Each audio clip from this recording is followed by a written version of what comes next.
మల్కు. మల్కు ఎవరు? అతని ప్రత్యేకత ఏంటి బైబిల్‌లో? మనం ఇప్పుడు తెలుసుకుందాం.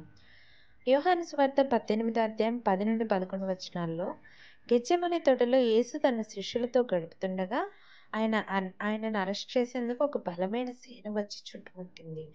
వారు యేసును పట్టుకునేందుకు వచ్చారు. వారితో పాటు ప్రధాన యాజకుని సేవకులు కూడా ఉన్నారు. అప్పుడు పేతురు తన కత్తిని తీసుకొని మల్కు ప్రధాన యాజకుని సేవకుడి చెవిని తెగ నరికాడు. మల్కు కేకలు వేస్తూ పడిపోయాడు. అతని చెవిలో రక్తం పోయింది. పేతురు యేసును రక్షించేందుకు చేసిన ఈ చర్యను యేసుప్రభు వారు ఖండించారు. శాంతి, క్షమను సూచిస్తూ పేతురుని ఆపి ఇలా చెప్పాడు, నీ కత్తిని నీ ఒడిలో పెట్టుకో. నా తండ్రి నాకిచ్చిన గిన్నెను నేను త్రాగకపోవదునా అని. అప్పుడు యేసుప్రభువారు మల్కు దగ్గరకు వచ్చి మల్కు యొక్క చెవిని స్వస్థపరిచాడు. అతని శత్రువును కూడా ప్రేమగా స్వీకరించాడు.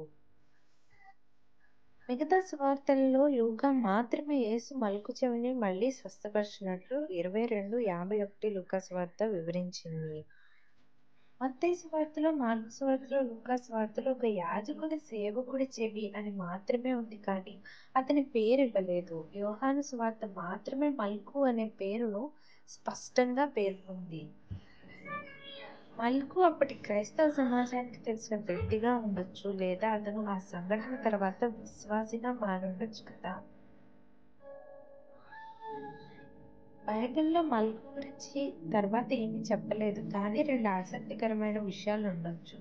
యేసు అతన్ని స్వస్థపరిచిన తర్వాత అతని మనసులో మార్పు కలిగి ఉండొచ్చు. అతను గట్టిగా విశ్వసించే యూదుడిగా ఉన్నప్పటికీ ఆ అద్భుతం తనను ప్రభావితం చేసి ఉండొచ్చు. సాధారణంగా బైబిల్ కథలో పేరు పేర్కొనడం అంటే ఆ వ్యక్తి విశ్వాస సంఘానికి తెలిసిన వ్యక్తి అయి ఉండొచ్చు. అంటే మల్కు క్రైస్తవ విశ్వాసానికి చేరుండొచ్చు. శత్రువును కూడా ప్రేమించే క్షమ మన యేసయ్య దగ్గర ఉన్నప్పుడు మనం ఎందుకు అలా ఉండలేం? మీ శత్రువులను ప్రేమించండి, మిమ్మల్ని శపించి వారిని ఆశీర్వదించండి, మిమ్మల్ని ద్వేషించి వారికి మేలు చేయండి అని లూకా సువార్త 6వ అధ్యాయం 27లో యేసుప్రభు వారు బోధన చేశారు. మల్కు ఏ విధంగా దేవుణ్ణి ప్రేమించాడు? దేవుడు మల్కు పట్ల ఏ విధమైన స్వస్థతను, ప్రేమను, క్షమాపణను కనపరిచాడు? మనము కూడా మన శత్రువుల పట్ల అటువంటి ప్రేమను కనపరిచి మనలో యేసును మనం చూపించగలగాలి. ఆమేన్.